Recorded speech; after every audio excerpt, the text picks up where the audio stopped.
Gender-based violence is a social ill which became amplified during the pandemic as more people found themselves trapped at home with one another, and as headlines told the stories of multiple situations of abuse against women. Gender-based violence activists ramped up their calls for stiffer legislation to protect their rights. Today, the Office of the Spouse of the Prime Minister, women's rights activists, and community stakeholders held a forum to discuss the issue and how best to move forward. The first order of business was identifying society's flaws in coddling the growing social ill. We use dangerous words like reasons. What is the reason that it happened? Reason?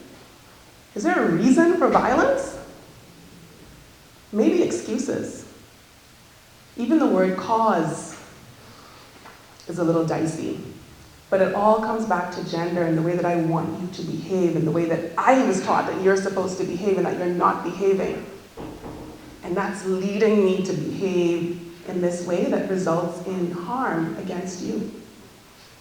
That's gender-based violence. Then there was a call for wider platforms of education for women to understand when they have fallen prey to gender-based violence and a strengthening of the family structure as well. We must prepare and educate our community on why we need to walk away from abusive relationships.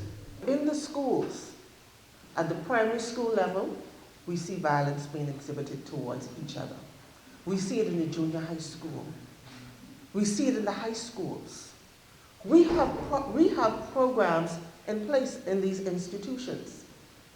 The reality is now that once these children are in school, they have all of the skills that we're giving them.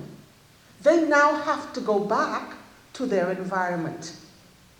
The environment where they're first introduced to violence. So for me, the perspective is we have got to put some mechanism in place to deal with the root of the problem, which is the family. The family structure has been broken.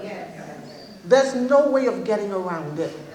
Spouse of the Prime Minister Anne-Marie Davis driving home the main point of the forum's discussion today, the need for policymakers to act now. Definitely government leaders. We wanted to fix those laws and they're taking too long to fix.